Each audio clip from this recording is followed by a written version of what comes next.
अंदाज में और बॉर्डर पे ना हमला कर देता है। अरे बम बटे ऊपर से यार, वीडियो मेरे पास।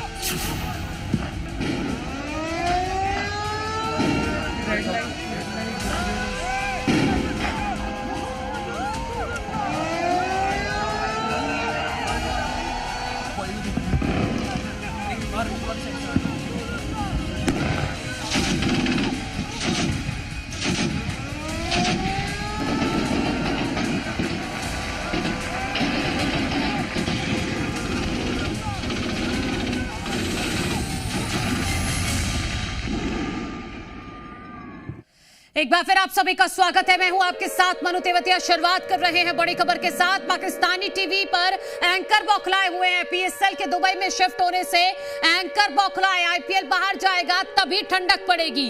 पाकिस्तानी टीवी एंकर ने पीएसएल को आईपीएल कहा। ये देखिए कि पाकिस्तान के जो टीवी एंकर हैं वो भी बौखलाहट में कुछ का कुछ बोल जा रहे हैं। पीएसएल के दुबई में शिफ्ट होने से किस तरह से एंकर बौखलाए हैं। आईपीएल बाहर जाएगा तभी ठंडक पड़ेगी। पाकिस्तानी टीवी एंकर ने पीएसएल को आईपीएल कह दिया है। सुन लीजिए एक बार। आईपीएल इफेक्ट हुआ है क्या? नहीं, उन्होंने उनका आईपीएल नहीं, दुबई जा रहा है क्या आईपीएल? हमारा वाला भी जा रहा है। दुबई क्या आईपीएल क्या दुबई जा रहा है? नहीं, दुबई जा रहा है। हमारे वालों के तो चांस नजर आ रहे हैं। आईपीएल दुबई जा रहा है क्या? नहीं जा रहा ना। आपका पीएसएल इफेक्ट हो रहा है? बिल्कुल हो गया। आपका T20 वर्ल्ड कप किसने आपको फाइनेंशियल लॉस दिया? भारत ने। किसने आपकी क्रिकेट रुकवाई 10 साल तक, 15 साल तक? भारत ने। कौन आपके खिलाफ आपकी क्रिकेट को तबाह बर्बाद कर? For how long do we have to take this bullying? जब तक आईपीएल भी जब तक आईपीएल भारत की सरजमीन से निकलता नहीं है, कम से कम मुझे सुकून नहीं आएगा। PSL should not have left. PSL should not have left Pakistan के सरजमीन। आपके सुकून के लिए तो हम जंग नहीं लड़ सकते सर। ये पूरी कौम का सेंटिमेंट। ये गरीदा के सुकून की बात है, ये पाकिस्तान के सुकून की बात है। और अब सीधा चलते हैं ग्राउंड जीरो पर। हमारे सहयोगी राजेश हमारे साथ जुड़े हुए हैं। राजेश, जिस तरह से पिछले 48 घंटे में ही भारतीय सेना ने पाकिस्तान की कमर तोड़ दी है, उसके बाद अब रायपुर की जनता क्या कह रही है? उनका क्या मानना है कि जिस तरह के हालात अब बन रहे हैं, क्या होना चाहिए आगे? पाकिस्तान के नापाक मंसूबों पे भारतीय सेना मुंहतोड़ जवाब दे रही है, लेकिन विरोध पाकिस्तान का राजधानी रायपुर में भी देखने को मिल रहा है। रायपुर वासी आक्रोशित हैं और उसकी सीधी ये तस्वीर देखिए। ये देख सकते हैं सड़कों पे पाकिस्तान मुर्दाबाद के पोस्टर, जो पाकिस्तान का जो झंडा है वो झंडा यहाँ पे सड़कों पे देखने को मिल रहा है। और जगह जगह सड़कों पे कमोबेश यही तस्वीरें, यही पोस्टर इस वक्त देखने को मिल रहे हैं। यानी आप समझ सकते हैं कि कितना आक्रोश और कितना विरोध इस वक्त रायपुर की जनता इस वक्त पाकिस्तान के खिलाफ कर रही है। क्योंकि लगातार पाकिस्तान नापाक मंसूबों को अंजाम देते हुए भारतीय ठिकानों पे जिस तरह से हमला कर रहा है। हालांकि हमारी सेना आसमान पे ही ये जो चाइना जो फाइटर है उनके तमाम जो ड्रोन्स हैं उनको ध्वस्त कर रही है और उसकी सीधी बानगी लगातार हम दिखा भी रहे हैं। और ये विरोध रायपुर में अनोखा देखने को मिल रहा है कि सड़कों पे पाकिस्तान के जो झंडे हैं वो यहाँ पे पाकिस्तान मुर्दाबाद के नारों के साथ इस वक्त देखने को मिल रहे हैं। मतलब आप समझ सकते हैं कि रायपुर में किस तरह से पाकिस्तान का इस वक्त विरोध देखने को मिल रहा है। और देखिए, इससे पहले भी रायपुर की कई सड़कों पे कमोबेश इसी तरह की जो तस्वीरें हैं वो देखने को मिली थी कई जगह। क्योंकि देर रात विश्व हिंदू परिषद बजरंग दल के द्वारा हनुमान चालीसा का पाठ किया गया। हनुमान चालीसा का पाठ इसलिए किया गया ताकि जो भारतीय सेना है उनको ऊर्जा मिल सके। भगवान से आराधना की गई, भगवान से प्रार्थना की गई कि हमारे जो जवान हैं वो सुरक्षित रहे और दुश्मन के जो जवान हैं वो नेस्त नाबूद हो जाए। और लगातार जो पाकिस्तान का जो कायराना करतूत इस वक्त देखने को मिल रहा है उसका विरोध सीधे तौर पे राजधानी की सड़कों पे भी देखने को मिल रहा है। क्योंकि देखिए, भारत ने आतंकी ठिकानों पे हमला किया था और उसके बाद पाकिस्तान ने जो कायराना करतूत दिखाई और उसके बाद हमारे जवानों ने जो मुंहतोड़ जवाब दिया। और लगातार पाकिस्तान के कई ऐसे इलाके हैं जहां पे भारतीय सेना ने हमला किया है, उन इलाकों को ध्वस्त किया है और लगातार वहां की तस्वीरें भी सामने आ रही है। और देखिए, विरोध इस वक्त जमकर राजधानी रायपुर में भी देखने को मिल रहा है। जी बिल्कुल। राजधानी रायपुर में भी लगातार विरोध देखने को मिल रहा है। लोग अपने अपने तरीके से पाकिस्तान का विरोध कर रहे हैं और भारतीय सेना का मनोबल बढ़ा रहे हैं। राजेश, बिल्कुल, देखिए यही वजह है कि देर रात जब से ये हमला पाकिस्तान के द्वारा जब भारत पे किया गया, कई ऐसे, चाहे जम्मू कश्मीर की बात करूं या पंजाब की बात करूं, राजस्थान की बात करूं, जो सीमावर्ती इलाके वहां पे जिस तरह से पाकिस्तान ने हमला किया, उसके बाद रात से ही जो रायपुर वासी हैं, जो हिंदू परिषद बजरंग दल है, उनके द्वारा जयस्तंभ चौक में इकट्ठा होकर के हनुमान चालीसा का पाठ किया गया। बकायदा भारतीय तो उनसे भी बातचीत कर लीजिएगा। बिल्कुल, देखिए यहाँ राहगीर हैं, ये राहगीर हैं जो यहाँ से गुजर रहे हैं और देख रहे हैं, फिलहाल बातचीत करने की कोशिश करेंगे। कैसे देखते हैं आप ये जो पाकिस्तान जिस तरह से नापाक मंसूबों को अंजाम दे रहा है, उसे लेकर कितना विरोध है आप लोगों में? क्या तो नहीं पता। अच्छा, आप कहाँ से हैं? मैं रायपुर से हूँ। यहीं से। ये कौन लगाए हैं पोस्टर्स? ये सब अपने बस्ती को लड़के लगाए हैं, विरोध कर रहे हैं। हाँ, पाकिस्तान के खिलाफ। ठीक है राजेश, बहुत शुक्रिया आपका इन तस्वीरों को दिखाने के लिए। तो ये लोगों का तरीका है, पाकिस्तान के खिलाफ विरोध जता रहे हैं रायपुर वासी। इसी बीच बड़ी अपडेट, ऑपरेशन सिंदूर जारी रहेगा। सेना की तरफ से भी साफ कर दिया गया है, ऑपरेशन आतंकियों को सजा देने तक जारी रहेगा। ऑपरेशन सिंदूर पाकिस्तान के दखल से लंबा चल सकता है, ये भी सेना की तरफ से साफ किया गया है कि अगर पाकिस्तान कोशिश करेगा भारत पर हमला करने की, भारत को नुकसान पहुंचाने की, तो मुंहतोड़ जवाब उसका दिया जाएगा। लेकिन इस बार ये साफ है कि आतंकियों को खत्म करने तक ये ऑपरेशन सिंदूर जारी रहने वाला है, आतंकियों को सजा देने तक इसी तरह से ऑपरेशन सिंदूर जारी रहेगा। और एक और बड़ी बात ये सेना की तरफ से साफ कर दी गई है कि पाकिस्तान के दखल से लंबा चल सकता है ये ऑपरेशन, यानी कि हम सिर्फ और इसी बीच एक और बड़ी खबर, शहबाज शरीफ का पहला पोस्ट। 21 घंटे बाद पाकिस्तान के प्रधानमंत्री शहबाज शरीफ होश में आए हैं। उन्होंने ट्वीट किया है, पाकिस्तान की जनता के लिए कोई भी मैसेज नहीं। शहबाज शरीफ ने युद्ध को लेकर कोई टिप्पणी नहीं की। ये है उनका ये पोस्ट, ये देखिए, नींद में है ऐसा लग रहा है, क्योंकि इन्हें पता ही नहीं है क्या हो रहा है। 21 घंटे बाद पाकिस्तान के पीएम शहबाज शरीफ का ये पोस्ट आता है जिसमें उन्होंने पाकिस्तान की जनता के लिए कोई मैसेज नहीं लिखा, ना ही शहबाज शरीफ ने युद्ध को लेकर कोई टिप्पणी की है। ये पोस्ट शहबाज शरीफ की तरफ से किया गया है, उनके ट्विटर पर ये पोस्ट किया गया है जो इस वक्त हम आपको दिखा रहे हैं। ये देखिए, ये बड़ी खबर है। शहबाज शरीफ को ऐसा लग रहा है कि शहबाज शरीफ किसी और ही दुनिया में है। उन्हें नहीं पता पाकिस्तान में क्या हो रहा है, उन्हें नहीं पता कि पाकिस्तान की आवाम क्या झेल रही है। उन्होंने ये ट्वीट किया है 21 घंटे बाद, जिसमें ना पाकिस्तान की जनता के लिए कोई मैसेज है और ना ही युद्ध को लेकर उन्होंने कोई टिप्पणी इस अपने सोशल मीडिया प्लेटफॉर्म पर लिखे गए इस मैसेज में की है, जो इस वक्त हम आपको दिखा रहे हैं। किसी और ही मुद्दे पर बात करते हुए शहबाज शरीफ नजर आ रहे हैं। हमारे साथ वरिष्ठ पत्रकार सत्यप्रकाश जी लगातार बने हुए हैं। सत्यप्रकाश जी, जिस तरह से भारतीय सेना ने अपनी ताकत का परिचय कल रात को दिया है कि हवा में ही सुदर्शन चक्र ने सारी मिसाइलों को, सारे ड्रोन अटैक्स को चकनाचूर कर दिया, मिट्टी में मिला दिया। 48 घंटे के अंदर अंदर पाकिस्तान की कमर टूट गई है और शहबाज शरीफ इतने बेखबर हैं, उन्हें पता ही नहीं है क्या हो रहा है, और वो ट्वीट भी कर रहे हैं 21 घंटे बाद, को पता नहीं कौन सी दुनिया का ट्वीट कर रहे हैं। ये ट्वीट करने के पीछे भी उनका एक कारण है। जो ट्वीट किया है मैं उसको ज्यादा मेंशन नहीं करूंगा, लेकिन उस ट्वीट में इंटरनेशनल उस पर्टिकुलर कम्युनिटी को अपने फेवर में लेने की तरफ उनका ये कदम है। आप ये चीज और माने कि वो भारत के अटैक पर, देखिए मैं इसको अटैक नहीं कहूंगा क्योंकि भारत ने भी ये तो नहीं छेड़ा है, मैं बार बार कह रहा हूं ये वारफेयर नहीं है। हाँ यस, उन्होंने दो चीजों पर कार्रवाई है, एक तो जो टेररिस्ट अटैक होते हैं हाँ। उसके अगेंस्ट, दूसरा सीज फायर के अगेंस्ट।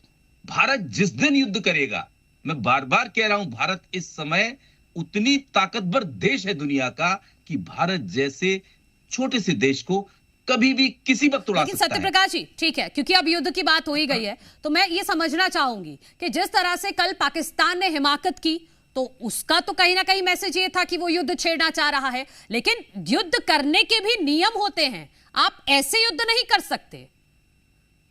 देखिए, भारत अपनी डिग्निटी या यूं कहें अपने संस्कार, जो संस्कार हैं, उनसे परे कभी नहीं जाता है। जिनेवा जो संधि है उसको भी पूरा पालन करता है। तो हम भारत के मामले में तो ऐसा कभी नहीं कह सकते हैं कि भारत अपने तरफ से, या भारत की जो परंपरा है, जैसे हम संस्कार शब्द कहा, तो वासुदेव कुटुंबकम, इस परंपरा का भारत हर जगह, भारत के लीडर से भारत की सेना हमेशा हर जगह पालन करती है। आप देख रहे हैं अभी भी जो भी टारगेटेड पॉइंट हैं, उन पॉइंट में सिविलियन को, पाकिस्तान के, भारत का मंसूबा यह नहीं था कि उनको नुकसान पहुंचाए, सिर्फ और सिर्फ पाकिस्तान को एक मैसेज देना। दूसरी महत्वपूर्ण चीज, टेररिस्ट पर बड़ा आक्रमण है, और मेरा यह मानना है कि ऑपरेशन सिंदूर जो है, यह भारत का वो स्टेप इतिहास में लिखा जाएगा जिसमें हम काफी हद तक पाकिस्तान द्वारा ऑपरेटेड, जनरेटेड और वहां से फंडिंग किया जा रहा जो टेररिज्म है, उसके अंत की कहानी लिखी जाएगी। तो आज जो भारत का जोश दिख रहा है, भारतीय सेना का जो जोश दिख रहा है, हमारे देश की लीडरशिप का जो जोश दिख रहा है, उससे तो ये पता या ये मैसेज जाता है। एक चीज देखिए महत्वपूर्ण, वाटर टीटी को सस्पेंड करना, हाँ। भारत की स्ट्रेटजी देखिए, आपने देखा होगा कि शुरू से ही भारत ने जो स्टेप लिए उस दिन से, कि उस टीटी को सस्पेंड करने के पीछे क्या था कि पानी, जल है तो जीवन है। पाकिस्तान को जल नहीं होगा तो जीवन कहां से होगा? ये कितनी बड़ी मार है। और कई बार हम क्या करते हैं कि पानी कब छोड़ दें, कब कम कर दें, ये भी एक बड़ा खतरा पैदा कर दिया है। तो भारत ने स्ट्रेटजिकली बहुत तरीके से इस लड़ाई को आगे बढ़ाया है। भारत केवल युद्ध नहीं चाहता, भारत आज भी कहता है। बिल्कुल, और पाकिस्तान जिस तरह से हिमाकत कर रहा है, और अब सेना की तरफ से जो बयान आया है, इस वक्त एक बड़ी खबर आ गई है, मैं लौट रही हूं आपके पास सत्यप्रकाश जी।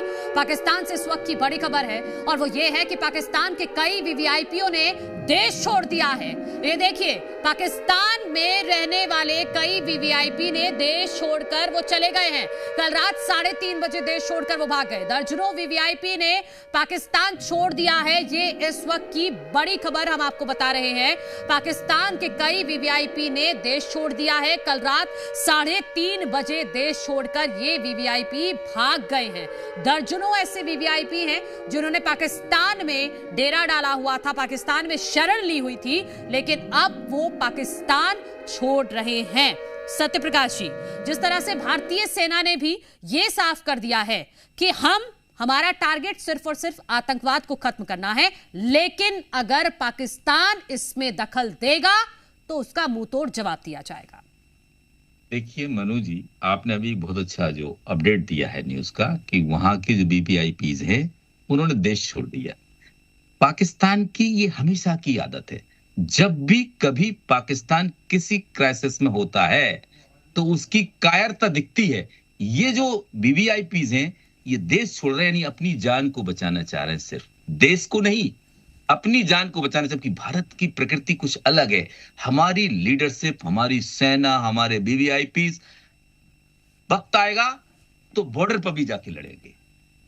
तो ये भारत में और पाकिस्तान की सोच का, या भारत देश के प्रति उनके लगाव का साफ इंडिकेशन है कि वो अपने देश को कितना प्यार करते हैं। वो सिर्फ राजनीति के लिए वहां की देश की जनता का उपयोग करते हैं। और मैं लौट रही हूं आपके पास। हमारे साथ एक और खास मेहमान जुड़ गए हैं, ब्रिगेडियर आर विनायक जी, विशिष्ट सेवा मेडल, बहुत स्वागत है सर। जिस तरह से भारतीय सेना की तरफ से यह कहा गया है कि ऑपरेशन सिंदूर जारी है, आतंकवाद के खिलाफ ये लड़ाई है, पाकिस्तान इसमें दखल देगा तो मुंहतोड़ जवाब मिलेगा, इसके क्या मायने हमारे दर्शकों को समझाइएगा। सबसे पहले जो जय हिंद। जय हिंद। जहां तक पाकिस्तान तो दखल ऑलरेडी दखल दे दिया है, उसने हमारे इलाकों पे ड्रोन अटैक और मिसाइल अटैक दावे थे कल, तो इसलिए, और आज सुबह भी, तो उसका जवाबी कार्रवाई उनको रात को ही मिल गया। तो ये अगर पाकिस्तान आर्मी बाज नहीं आएगी तो हमारा कार्रवाई चलता रहेगा, क्योंकि ये अब ये एक प्रकार का युद्ध हो गया है। तो इसलिए युद्ध में हम अपनी देश की जो इंटरेस्ट है, हमारी देश में की जो हित में है, वो हम कार्रवाई करेंगे। क्या हम उस लेवल पर पहुंच चुके हैं सर कि कह सकते हैं कि युद्ध शुरू हो गया है? क्योंकि पाकिस्तान जरूर हिमाकत कर रहा है, लेकिन भारत की तरफ से सिर्फ काउंटर अटैक्स किए जा रहे हैं, जवाबी कार्रवाई हम कर रहे हैं। भारत जरूर, हम तो जवाबी कार्रवाई ही कर रहे हैं उनके ठिकानों पे। पाकिस्तान जो मैं लौट रही हूं आपके पास। एक और बड़ी खबर, पीओके में हमले का नया वीडियो सामने आया है। मुजफ्फराबाद में आतंकी ठिकाना तबाह कर दिया गया है और ये सुबह से ये दूसरा आतंकी ठिकाना तबाह किया गया है पीओके में ही।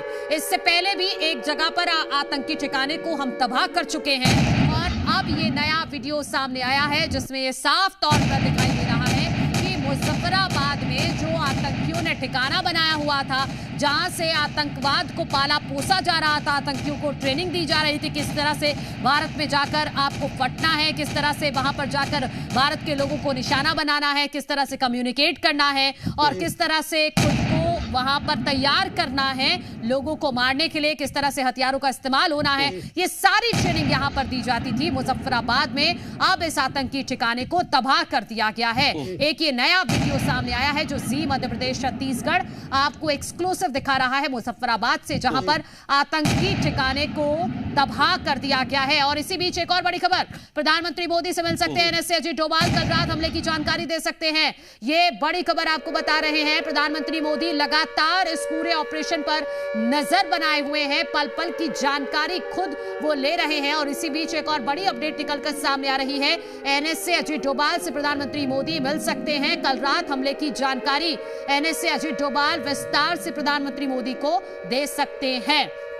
और इसी बीच आपको यह भी बता दें कि सेना की तरफ से भी 10 बजे ब्रीफिंग की जाएगी और इसके साथ साथ रक्षा मंत्री राजनाथ सिंह भी बड़ी बैठकें कर रहे हैं। और इन बैठकों का मतलब क्या है, मायने क्या है, ये एक बार फिर से समझ लेते हैं कि आगे की रणनीति को अब सर बनाया जा रहा।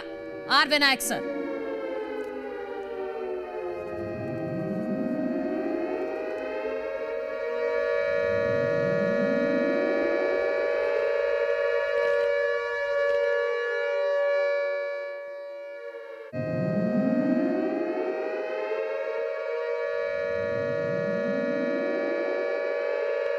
बता रहे हैं एनएसए अजीत डोभाल प्रधानमंत्री नरेंद्र मोदी से मुलाकात करके कल रात हुए हमले की पूरी विस्तृत जानकारी प्रधानमंत्री मोदी को दे सकते हैं। किस तरह से पाकिस्तान की तरफ से नापाक कोशिश की गई और भारतीय सेना ने किस तरह से उसका मुंह तोड़ जवाब दिया है जा रहा है। जैसा कि उरी और बालाकोट के समय प्रधानमंत्री लगातार सिचुएशन रूम में और वार रूम में खुद मौजूद रहे थे। तो बिल्कुल प्रधानमंत्री नरेंद्र मोदी एक एक चीज पर खुद नजर बनाए हुए हैं। और इसी बीच ये तस्वीरें हम आपको दिखा रहे हैं, ये डैम की तस्वीरें हैं जहां से लगातार पानी छोड़ा जा रहा है पाकिस्तान की तरफ।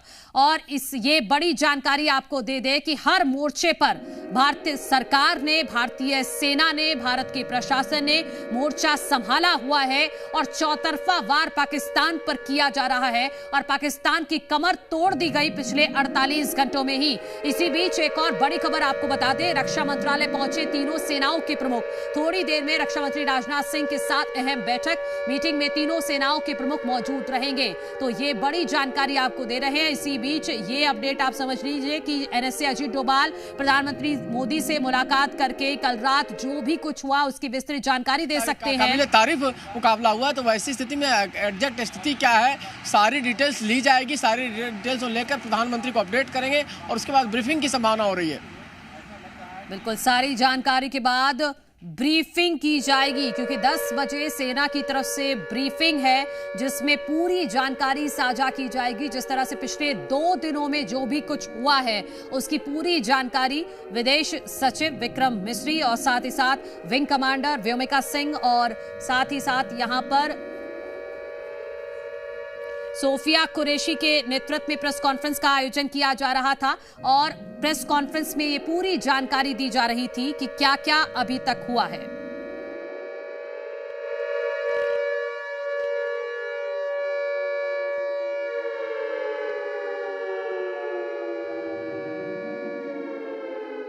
तो थोड़ी देर में रक्षा मंत्री राजनाथ सिंह की अहम बैठक होने जा रही है और ये पूरा जो मूवमेंट हो रहा है इसको जरा समझते हैं। ब्रिगेडियर आर विनायक सर, आप समझाइएगा। एक तरफ एनएस से अजीत डोभाल प्रधानमंत्री मोदी से मुलाकात कर सकते हैं और साथ ही साथ मंत्रालय में भी तीनों सेना प्रमुख पहुंचने वाले हैं, वहां पर मीटिंग होगी, तो अब आगे की रणनीति तैयार की जा रही है। तो जो पिछले जो रात की जो वारदात हुई, रात और सुबह जो ऑपरेशंस चले थे हमारे, उनके अटैक और हमारी जवाबी हमला, इसके बारे में जो पूरी जानकारी अभी तक सुबह इसकी डैमेज असेसमेंट भी आ गई होगी कि उनके तरफ से जो उन्होंने मिसाइल दागे हैं उनमें हमारे तरफ कोई नुकसान हुआ है या नहीं, कोई जान माल को खतरा, और हमको जो हमने उनके ऊपर जवाबी कार्रवाई की है उसका भी इफेक्ट क्या हुआ है ग्राउंड पर, इसको कंफर्म किया जाएगा। और ये पूरी जानकारी military operations, air operations, naval operations room से ये जाएंगी अपने प्रधानमंत्री को, और लगातार जो आगे की रणनीति है वो इनको अवगत कराएंगे कि आगे की कार्रवाई क्या होनी है। और ये जो एक कंटिन्यूअस मैटर है, लगातार चलता रहता है। ऑप्स रूम 24 घंटे खुला रहता है और इसमें minute to minute, time to time जो भी कार्रवाई हो रही है उसकी पूरी निगरानी रखते हैं। तो ये एक प्रोसीजर है और ब्रीफिंग होगा और जनता को बताया जाएगा कि जो जितना जनता को बताने लायक होगा हमारे प्लान्स को सेफगार्ड करते हुए। वो कल विदेश सचिव ने भी कहा था, क्योंकि ऑनगोइंग ऑपरेशन है तो ज्यादा डिटेल्स साझा नहीं कर सकते। सत्यप्रकाश जी, जिस तरह से कल हमने पाकिस्तान का JF-17, F-16 और पाकिस्तानी एयरफोर्स का अवैक्स विमान इसको ध्वस्त कर दिया, ये कितनी बड़ी कामयाबी है। और जो सिस्टम पिछले कुछ सालों में इतना मजबूत हुआ है कि कोई भी मिसाइल अगर ड्रोन अटैक करने की कोशिश करेगा तो वो जमीन में तो बाद में गिरेगा, उसको आसमान में ही नष्ट कर दिया जाएगा। बड़ा अच्छा प्रश्न। देखिए, इसको कहते हैं भारत की टेक्नोलॉजिकल जो वारफेयर की जो स्ट्रेंथ है उसको मजबूत करने का कदम। आपने देखा कि भारत पे नंबर ऑफ ड्रोन्स आए अटैक करने, 3 एयरक्राफ्ट आए पाकिस्तान की तरफ से। आपने देखा कि सभी को स्पेस में, एयर स्पेस में ही नष्ट कर दिया। जबकि इसके उलट अगर भारत की जो जवाबी कार्रवाई है, उस कार्रवाई में हमने पाकिस्तान के अंदर जो टारगेट किए थे हम उन टारगेट को पूरा कर सके। दोनों तरफ देखिए कि दुश्मन के आक्रमण को कैसे खत्म करें, उसको कैसे डिस्ट्रॉय करें और हम अपने टारगेट को कैसे अचीव करें। दोनों जगह भारत की टेक्नोलॉजी, इंटेलिजेंस और भारत की जो मैच्योरिटी है। सत्यप्रकाश जी, इसको और थोड़ा सा विस्तार दीजिएगा कि अब वो जमाना नहीं है कि पहले टेक्नोलॉजी से वार होगा, पहले रणनीति से वार होगा, उसके बाद आप भारतीय सेना का सामना करेंगे। आप दोबारा क्वेश्चन पूछें। हाँ सत्यप्रकाश जी कि अब जो जमाना है इतना बदल गया है, भारत इतना बदल गया है कि पहले आपको भारत की टेक्नोलॉजी का सामना करना पड़ेगा, भारत की रणनीति का सामना करना पड़ेगा, उसके बाद भारतीय सेना। बहुत अच्छा प्रश्न अब किया आपने। देखिए, दोनों चीजें देखिए आप। भारत के इस पूरे घटनाक्रम की 22 तारीख से लेके आज तक की, अगर हम उनके जो कदम उठाए हैं उन कदमों को देखते हैं तो भारत की मैच्योरिटी दिखती है कि भारत कितना गंभीर है। और उसके उलट अगर पाकिस्तान की तरफ से कोई चीज देखते हैं तो वहां दिखता है कि कितना बचकाना और नादान जैसा उनके स्टेप है। अब आपने जो प्रश्न किया कि टेक्नोलॉजी, स्ट्रेटजी या डिप्लोमेसी, ये चीजें भारत ने किस प्रकार, आप इस पूरे घटनाक्रम से भारत की स्ट्रेटजिकल पावर, भारत की टेक्नोलॉजी की उदाहरण आप देख सकते हैं। देखिए, जैसे कि आपने देखा कि हमने वहां के एयर डिफेंस सिस्टम को ध्वस्त किया। इसका मतलब हम जिस जगह टारगेट कर चाहें वहां हम उनको टारगेट कर सकते हैं। अगर उनका सिस्टम सत्यप्रकाश जी, माफी के साथ आपको रोक रही हूँ। इस वक्त एक बहुत बड़ी खबर आ रही है। राजधानी दिल्ली में सुरक्षा बढ़ाई गई, ऐतिहासिक इमारतों की सुरक्षा बढ़ाई गई है। लाल किला, कुतुब मीनार के पास कड़ी सुरक्षा की गई है। सीसीटीवी कैमरों से यहां पर निगरानी रखी जा रही है। ये बड़ी खबर आपको बता रहे हैं। राजधानी दिल्ली में सुरक्षा बढ़ाई गई है, ऐतिहासिक इमारतों की सुरक्षा बढ़ाई गई है। लाल किला, कुतुब मीनार के पास की सुरक्षा की गई है और साथ ही साथ इंडिया गेट के आसपास का जो पूरा क्षेत्र है वहां पर भी अब सीसीटीवी कैमरों के जरिए निगरानी रखी जा रही है। यह इस वक्त का बड़ा अपडेट हम आपको दे रहे हैं राजधानी दिल्ली से, जहां पर सुरक्षा कड़ी कर दी गई है। ऐतिहासिक जो इमारतें हैं जिसमें लाल किला है, कुतुब मीनार है और साथ ही साथ इंडिया गेट के आसपास का जो पूरा क्षेत्र है, जो साउथ दिल्ली है वहां पर, और जो चांदनी चौक के आसपास का जो इलाका है वो संवेदनशील क्षेत्र है, वहां पर भी पूरी तरह से सुरक्षा कड़ी कर दी गई है। और इसी बीच पाकिस्तान में देखा जा रहा है जी मीडिया बैन होने पर भी देखा जा रहा है जी मीडिया, पाक में बैन होने पर छिपकर देखा जा रहा है जी मीडिया। ये बड़ी खबर आपको बता रहे हैं। पाकिस्तान ने बौखलाहट में जी मीडिया को बैन जरूर किया था, लेकिन जी मीडिया को बैन करना इतना आसान नहीं है। पाकिस्तान सुन लीजिए, पाकिस्तान में जी मीडिया देखा जा रहा है। बैन होने पर भी जी मीडिया वहां की आवाम देख रही है। पाक में बैन होने पर छिपकर वहां पर जी मीडिया देखा जा रहा है। उसका सबूत देख लीजिए, सबूत देख लीजिए। सोशल मीडिया पर एक व्यक्ति ने खुद पोस्ट किया है कि वो जी मीडिया इस वक्त देख रहा है। ये सुन लीजिए और देख लीजिए, समझ लीजिए। अस्सलाम वालेकुम रहमतुल्लाहि व बरकातहू। ये देखें, ये जी न्यूज़ लाइव देख रहे हैं हम, और यहाँ पर बताया ये जा रहा है कि जी इस्लामाबाद पे भारत ने अटैक कर दिया है। अस्सलाम वालेकुम रहमतुल्लाहि व बरकातहू। ये देखें, ये जी न्यूज़ लाइव देख रहे हैं हम, और यहाँ पर बताया ये जा रहा है कि जी कुछ और तस्वीरें यहां पर भी जी न्यूज आपको दिखेगा। ये देखिए, ये देखिए कितनी बड़ी स्क्रीन है और उस पर जी न्यूज लगाया हुआ है, जी मीडिया लगाया हुआ है। और पाकिस्तान अब छिपकर जी मीडिया देख रहा है, क्योंकि सबसे पहले और सबसे सटीक जानकारी जी मीडिया दे रहा है और पाकिस्तान के हर झूठ को बेनकाब कर रहा है। पाकिस्तान की मीडिया क्या झूठ बोल रही है उसको जी मीडिया बेनकाब कर रहा है, और पाकिस्तान की सरकार जो झूठ का प्रोपेगेंडा फैला रही है उसको भी जी मीडिया कहीं ना कहीं उसकी पोल खोल रहा है।